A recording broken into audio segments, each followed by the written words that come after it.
I haven't done Zoom in a long time. I used to be the guy that was like, I'll never teach online.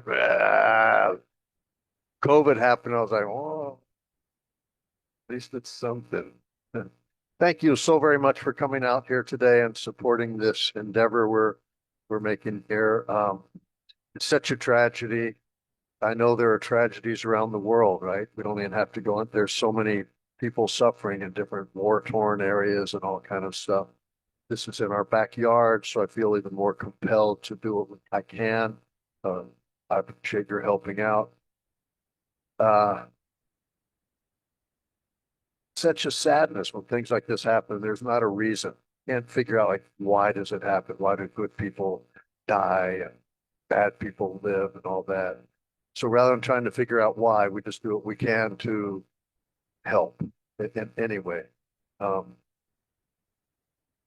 Last night, somebody asked about money and yoga and things, and money is just an energy, right? We can take some and do some good things. Um, Sometimes if we really focus on the problems in society and in the world, it can become so overwhelming that it's debilitating. We feel like, what can I do? I'm just one little person. These are much bigger than me. You know, there's a story, and it comes from Vedic literatures, and there's Ram and his wife Sita. Maybe you've heard this story. Well, Ram's wife is kidnapped and she's whisked away from India to Sri Lanka, to the island of Lanka. So Ram is upset by this. He wants to get his wife back. So he's a uh, powerful guy and he's going to get an army and go to get his wife back. So he's going to build a bridge from the tip of India to Sri Lanka. And this is just using all raw materials and rocks. So one of his great devotees is Hanuman, the great monkey warrior. If you ever see paintings of Hanuman, he's kind of like in, a yoga posture and he's got a big like mountain in his hand. So he's going to help Ram. And he's so powerful and strong, he's getting whole mountaintops and throwing them in the sea to help to build this bridge to Sri Lanka. At the same time, there's a little ant with one grain of sand going like this. Bloop, bloop, bloop. Hanuman sees this ant and he says, ah, come on, ant. That's nothing. You're dropping one grain of sand in there? That's silly. Look at me. I'm truly devoted to Ram. I'm doing much bigger work than you. I am throwing whole mountaintops into the sea. You're just slowing me down. You're going to get hurt. Get out of the way because I'm doing the real work here. Ram overhears this. He says, oh, Hanuman, part of what you're saying is true. You are my great and powerful devotee, and the work you are doing is phenomenal. However, you're misunderstanding the situation. That ant is doing equal work to you according to his capacity. Some of you might be the Hanumans of the world, meaning you're in a position where you have more finances or a position of power or influence. Yeah. But we can all be an ant and do small things. And you get a billion people doing small things, it's a big thing. So rather than feel overwhelmed like I can do nothing, we can all do something. And this is one thing we can do today. But then even the Hanumans, the great Hanuman, powerful warrior people of the world, they can't get it done themselves. Even people in positions of power and money, that power and money has to influence a whole bunch of other people that are going to do the actual thing. Yeah. So we're going to do our our thing here with a drop of sand, like the little ant. And then the real work is happening on the ground in the hill country where those people were affected. We hear a lot about the camp and the tragedy of those children dying, and that is tragic and heartbreaking. And there's so many other arenas where people have suffered outside of that. They just had properties there that are swept away and gone and et cetera, right? So Salvation Army is doing great work. They have a targeted fundraising thing that the funds are going directly specifically for that thing. So that's why we're here. And again, thank you for that. The focus of this class is going to be about breath. And those of us that don't have some kind of breathing disorder really don't think much about breath. How much of our day do we spend thinking about breath? And if we're honest with ourselves, even as a yoga practitioner, how much of our practice are we really focused on breathing? And how much of the time are we focused on something else? There's some big sensation in our body, or we see somebody else doing something and the mind is wandering. Yeah. But breath is life. What is the first thing we do when we enter this world? What is the first act of life? Now, I'm not saying when does life begin because we'd have to get into a whole religious discussion or something. I'm saying what is the first act of life? It means you enter this world, it says you're here, you're alive. Take a breath. And what is that breath? It's an in breath, right? What is the last thing before death? Life is only one breath. Inhale in the beginning, exhale in the end, and some details in the middle. We, every one of us, are one breath away from death. That seems so obvious, yet the first time I really thought about that, it feels like it's profound. One breath from death. That's how thin the veil is between living and dying. On this side, life, there's this thin veil like a cloth, some gauze that's just the thickness of one breath. On the other side is death. That's all that's separating us from this to dying. I've had people say, well, that's silly, David. Watch.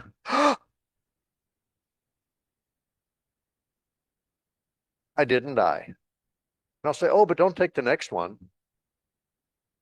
Right? Even if you can really hold your breath a long time, that's only a few minutes, right? People aren't holding their breath for 4 years or something, right? So it's one breath away. Many cultures and languages use the same or similar words for breath and spirit. Inspira, expira, respirar, spirit in, spirit out. Einatmen, ausatmen. Yeah. It's recognized that there's spirit in the breath. And if we take it a little further, first I'm going to go back in time to 1999. If you recall, in 1999, people were a little on edge because they're thinking, oh my gosh, when it turns to 2000, computers weren't designed for this kind of thing. And the computers are all going to crash. Airplanes are going to fall out of the sky. The whole banking system is going to crash. Everything's going to go down. There were doomsday people going, yep, I see in this, ancient thing that year, world's going to end. And then there was Prince, God bless his soul. And he just said, let's party like it's 1999. Yeah.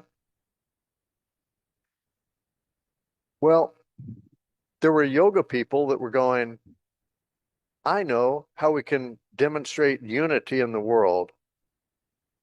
At midnight, let's all do 108 sun salutations together to demonstrate unity. And in my mind, I was like, that is going to only unify a handful of people that want to stay up till midnight and bang out 108 sun salutations together. It's not going to unite the whole planet. So then there are people going, I know at midnight, let's all say Om together. I'm born here in Texas. People used to call the police on us when they saw us doing yoga postures in the park. Literally. My brother and I were in the park in 1969, 1970 in Houston, trying to do our yoga. Police cars rolled into the park, pulled out guns, and pointed at us and said, what are you boys doing out here? Breathing and stretching, officer. Well, the neighbors called and said, you're doing some kind of devil worship out here. Because we were scantily clad, long hair, under trees, doing stuff like that. And this was just stretching our bodies, much less chanting. That wouldn't even have been a question, right? So there was this idea that, well, Oming is not going to unite people either. It only unites people that want to say Om. For many people, Oming is contrary to their faith or religious beliefs. So I was wondering, what could we do that truly unites people, that transcends all religion, cultural ideals, sexual preferences? What transcends and unites everyone? Breath. We all breathe. There's no such thing as breathing in Italian or breathing in Spanish or something. It's breath. We all do it.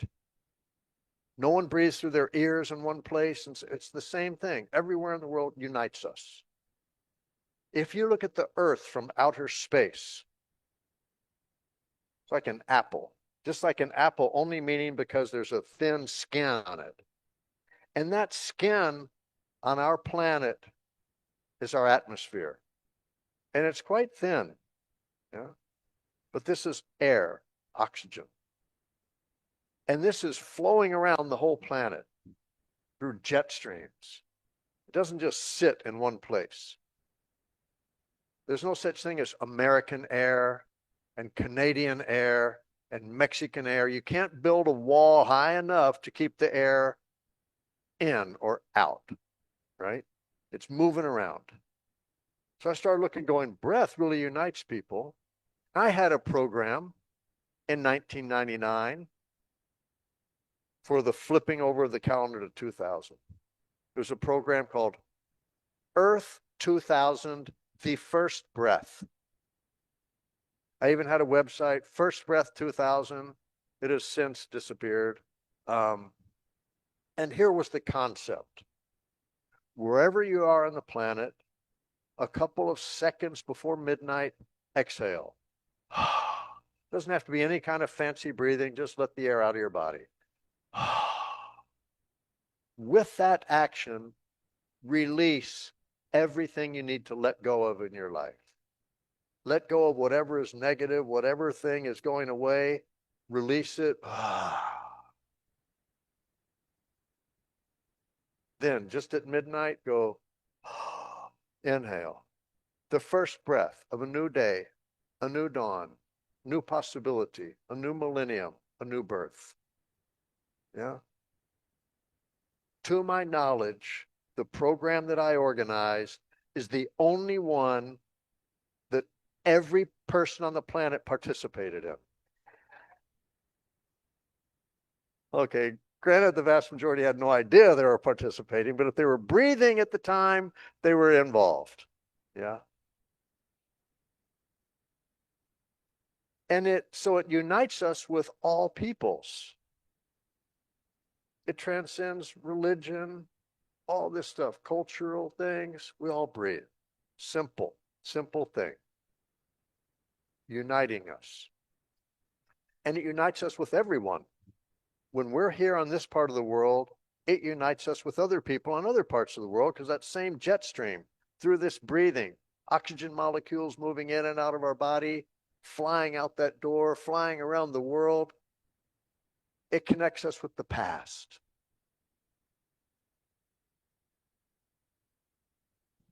My wife tells a story when she was a little girl, a young girl. Her father blew up a balloon. And I won't get the story exactly correct. If Shelley was here, she's always the good fact checker, but I'll get the essence of the story right. And so he blew up a balloon for a birthday or something, and he went away, and he actually died. She was only 15. He was a soldier, but he died in a tragic accident when he was in Okinawa. He died. Shelley's mom kept that balloon because his breath was in the balloon. You think about it, right? If a loved one's breath is in that balloon, it somehow is them. It's representing them. This breath is them. And this balloon, this atmosphere is connecting all of us. It's our breath. So even when we're not in the same room with the person, it's connecting us. And it connects us with past civilizations, ancient civilizations, the pharaohs, aboriginals, original inhabitants of this America we live in, the original inhabitants, thousands of years. Yeah. They were breathing same stuff, same atmosphere, flying around the globe. It connects us with the future. When we're breathing now, the same atmosphere, future generations. So it connects us with past, present, future. It connects us with nature. Breathing connects us with nature. We exhale, plants take that in and share with us oxygen. Connects us with the animals. Everything is united through the simple act of breathing. So breathing with awareness is a spiritual act. It's like a prayer without words. And sometimes we even question, well, what is the value of a prayer? You know, how is that going to feed someone or something? Well, prayers are comforting, maybe to the people who are left behind. But also, if prayer can inspire action, it becomes even more powerful. It's amplified. So by consciously thinking of people that we want to help or send energy to, it can inspire and encourage a seed inside that can grow into an action. Yeah. It feeds positive thought. It feeds positive action. It's a seminal way to inspire others and to feel the connection. You know, because from our heart, these things grow. So with a conscious prayer and a conscious breath in our heart, and that sincerity, it fosters compassion and empathy. And without that, the world is a miserable place. And even sometimes it can be a selfish thing. We want to do it to feel better. And even if we become overwhelmed in our own life, like we don't know what to do, or, oh my gosh, my life is a mess, I don't know what to do. Sometimes it's helpful to go help someone else that's in a worse situation. Reach out and see what you can do for another person. And that gives us courage and, and good feeling in the heart. Again, creates more fertile ground. Yeah. So this breathing thing, it's profound. And it doesn't have to be fancy. In many ways, I think that we humans tend to overcomplicate things. I have this belief that it's very easy in life, in love, in relationship, in politics, in religion, in all of these things, it is very easy to make things difficult and very difficult to make things easy. So rather than overcomplicate it with you've got to do all this stuff, what if it's just where you can sit down and breathe as the starting point for everything. And in so doing, contemplate the interconnectedness, how we're woven together through this active breath. Brings in environmental issues. Who wants to breathe deep when the air is polluted? I've taught in places where the air was really polluted. Once I was in a place, I thought it was just foggy, and I realized this is the air. And I was teaching a yoga class, and I was like, inhale, I don't know if you have to.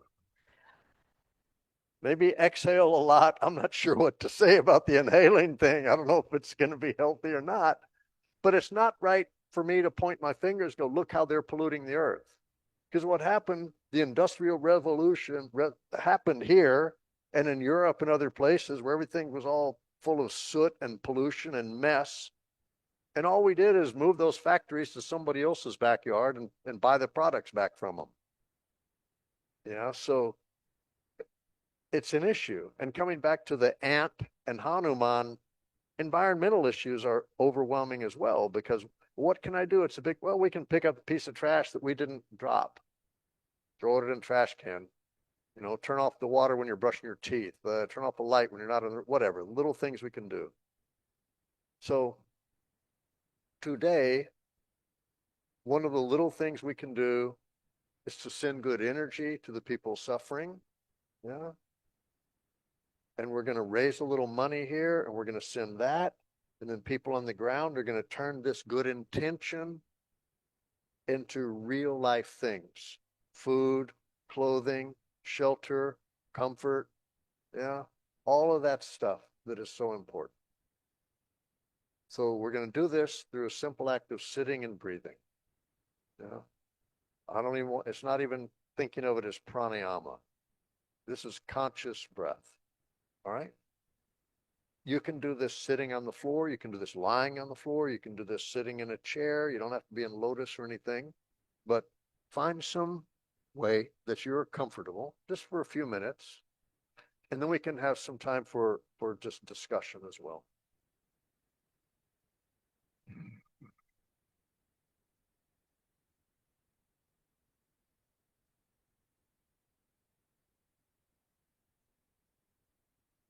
In Ashtanga Yoga, we do make a sound when we breathe, and I'm going to let you know how we do that, but it's optional. A benefit of it is it brings in another sense, the sense of hearing. So it helps us to hear the breath and feel the breath in a different way. So where you're sitting, exhale from your mouth like you want to fog up your glasses or something like this. Now do that again, but midway through, close your mouth, but keep exhaling through your nose. One more time like that. Now, keep your mouth closed and inhale through your nose and try to maintain that little whooshing sound in the back of your throat. This is optional. If you want to add that sound element to it, when you breathe through your nose, you can have that gentle sound, and it comes from the swirling of the breath in the back of the palate. If it's too difficult to breathe through your nose, you can breathe through your mouth and forget the whole sound thing.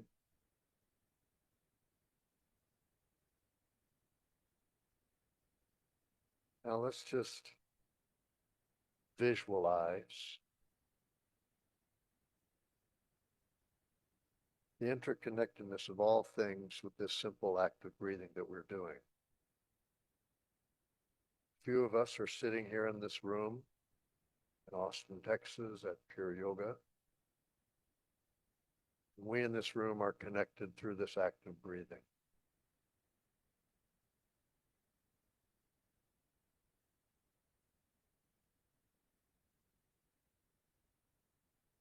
But now let's take that awareness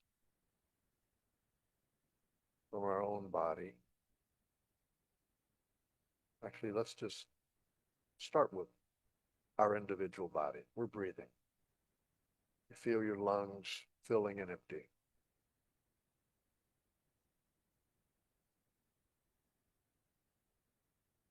As you're doing that, Imagine that the breath starts to fill not just your lungs, but your whole body. So your torso is breathing, filling with life force. And your arms and hands and fingers and your hips and your legs and your feet and your toes, your body becomes a vessel for breath, moving in and out.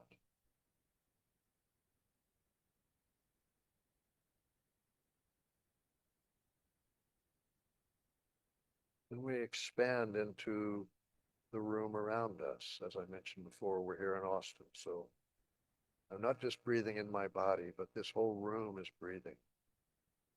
We're breathing as one. We become that space around us is filled with the breath.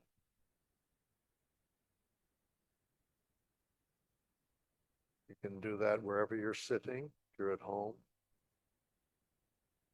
And then expand beyond the walls, beyond the confines of wherever you are now. And imagine that that breathing is going beyond the boundaries of the body or beyond the walls of the room or the house. Or if you're out in nature, it begins to expand, growing.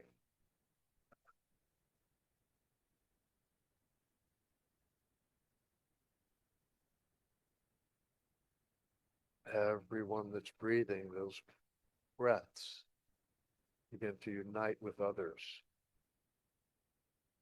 It's like a bubble getting bigger and bigger and bigger.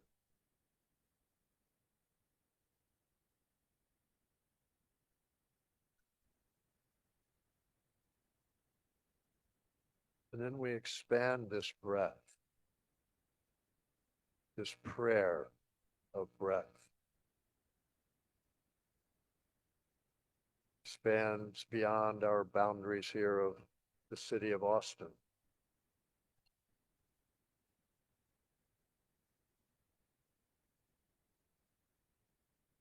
Floating out over the hill country of Texas, breathing in such a way that they can feel the love emanating,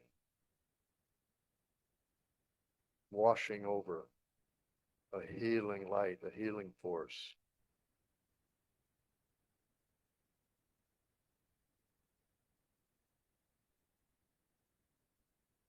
Soothing breath.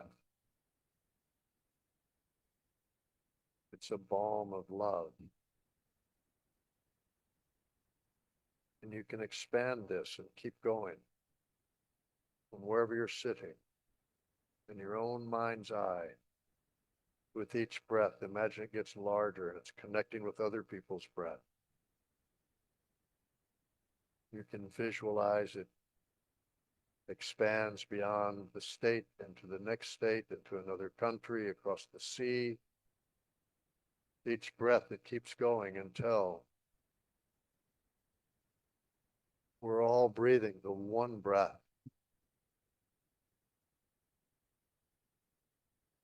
The one world, one breath, connecting us all.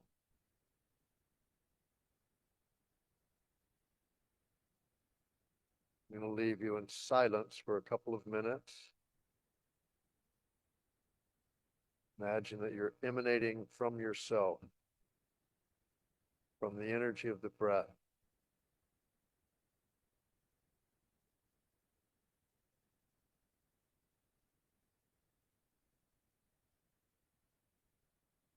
Loving energy, like little ripples. Like when we drop a pebble into a pool and you see a little ring, but it starts to pulse out positive life force. With each breath, that ring of energy pulses further, further, further.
Our individual breath has transcended the boundaries of our flesh.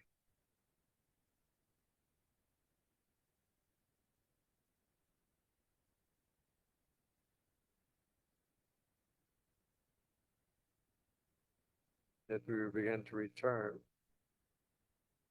back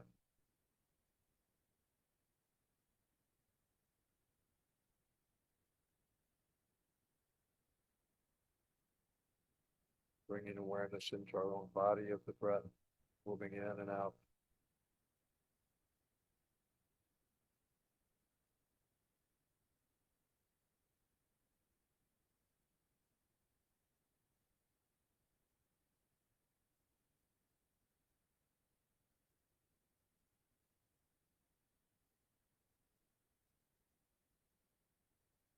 But even when the breath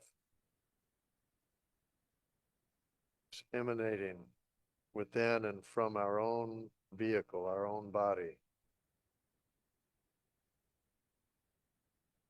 we also understand that simultaneously we're all connected through that universal thread, the atmosphere, prana, life force, the prayer of breath that is recited for the entirety of our life.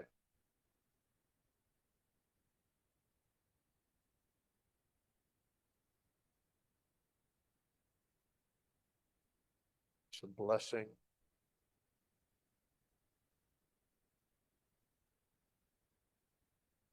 It's pure.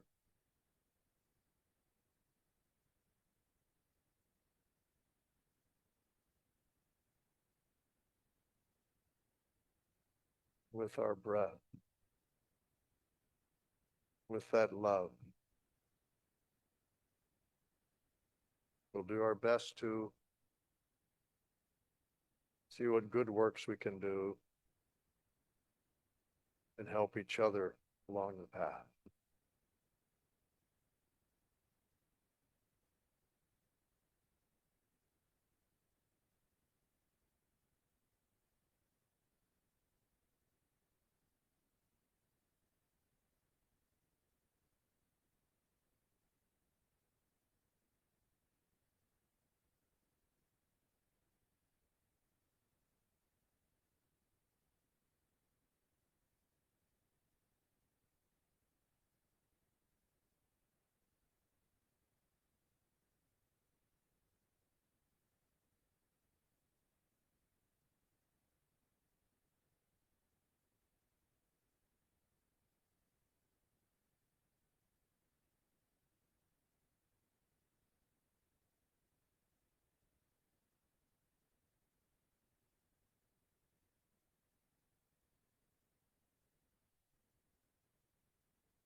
Thank you very much. I'm purposely saving just a few minutes here just to see if there's any things you want to talk about or discuss or even share your feelings on how it felt, that simple breathing exercise.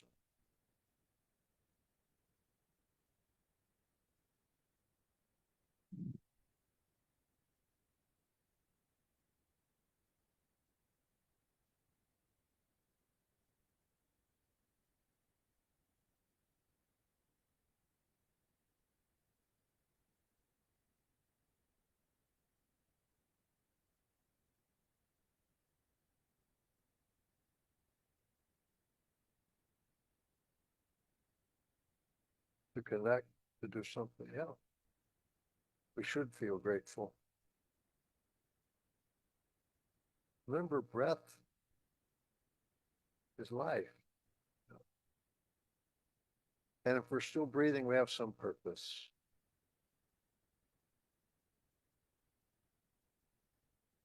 I don't know the exact quote, but Rumi has a saying. Someone asked him, and he says, I am not this. He talks about all the things he is not. I'm not a Hindu. I'm not a Jewish. I'm not a Christian. I'm not. I am the breath. It's a prayer. It's simple. It's profound. Should be grateful to get up in the morning and say, I'm still breathing. I'm taking a breath. Things aren't perfect, but we've got purpose. When we feel overwhelmed, take a few breaths. Yogis believe, well, there's a saying, the mind is more difficult to control than the wind. However, if we can control our breath, we can control our mind. These are difficult times for many people, and there's a lot of people that emotionally or psychologically suffer, right? There's so many problems. It can feel overwhelming. But what these yogis say would lead us to believe that there is some relationship between our breath and our emotional state. You think it's true? Can you, in your own life or your own observation, think of some situation where there's a breath connection to an emotional state? Let's say two kids are fighting, and you pull them apart. You can hear it in their breath. The athlete or the performer before a big event, they're nervous, their breath is rapid and short. How about we're frightened, you're walking down some dark alley and you hear footsteps. Notice during sadness, people focus more on an exhale.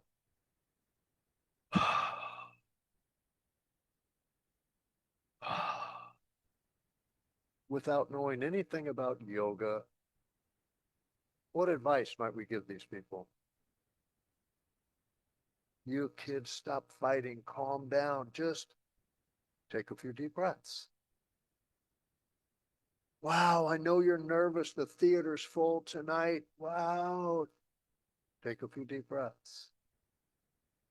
Oh, I know you're frightened. That is such a scary thing that happened to you. Just let's try to breathe. I know you're sad. That's a horrible thing.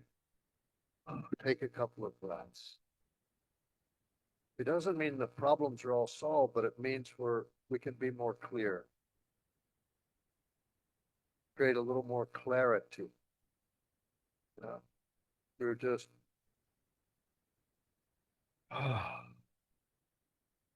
consciously like letting go, whatever you need to let go of, and then inhale. And then you can expand it into this connectedness with everything, but on a simple daily application. You're feeling stressed, the phone rings, take a breath before you answer. It'll be different. We're really not alone. So connected. Doesn't always feel like it, but we are.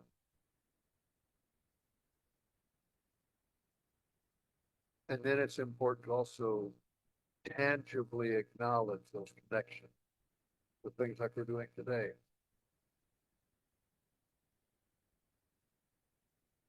Yoga practitioners, we have to be careful that yoga doesn't become this all a selfish act. I want this, I want that. Like there's sometimes this idea that you do your yoga and you get all this good energy, and then you just go and gently place your body in a cotton box the rest of the day so you don't get your good juice disturbed, right? You just want to like chill out or something. No, I think the goal of yoga is to end the practice with more energy than you started with. Get good prana in your body, then go out there and make the world a better place in large or small ways. A helping hand, yeah.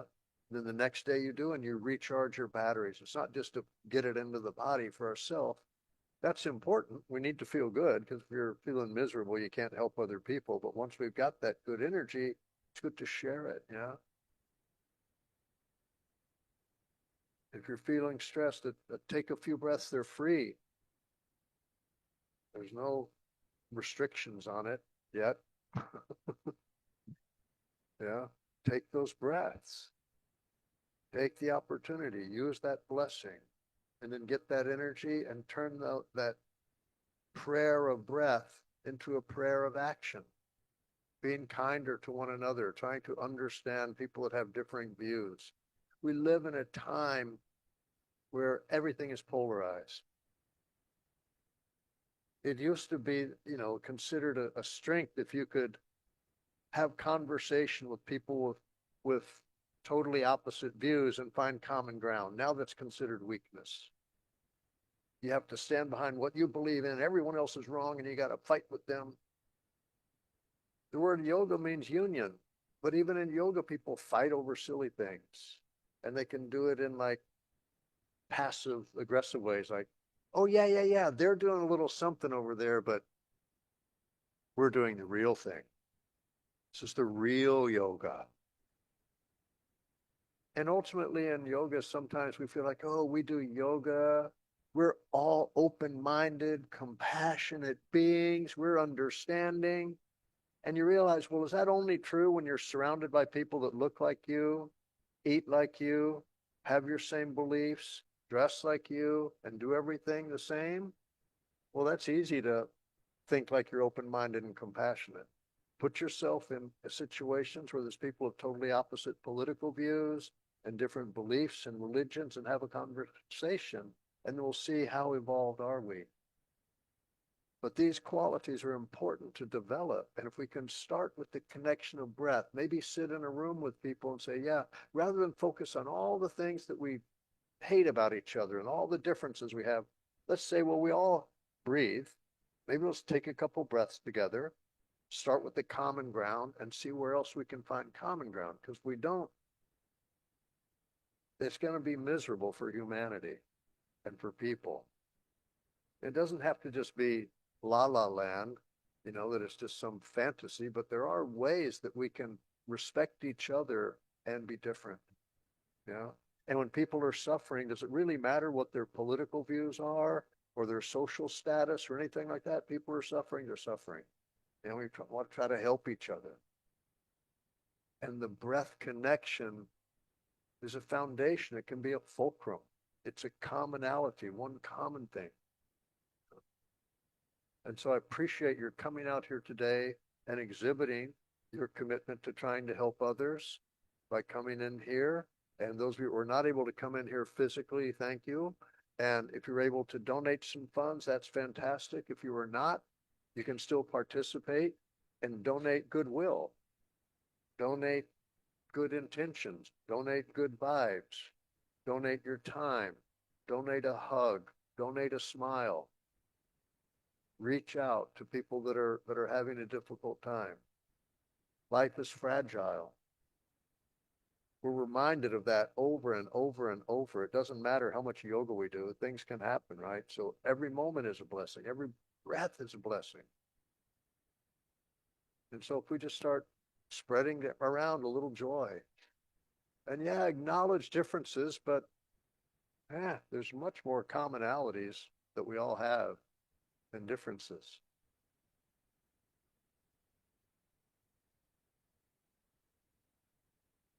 Thank you very much. Blessings to all of those people who are suffering, not only in the hill country, but around the world that are in difficult situations. Let's do our best to go out there and make the world just a little better place. Thank you very much. I love you all. And thank you, Pure Yoga, for hosting this. Enjoy the rest of your day wherever you are. And thank you for tuning in, people in Zoom world. The end.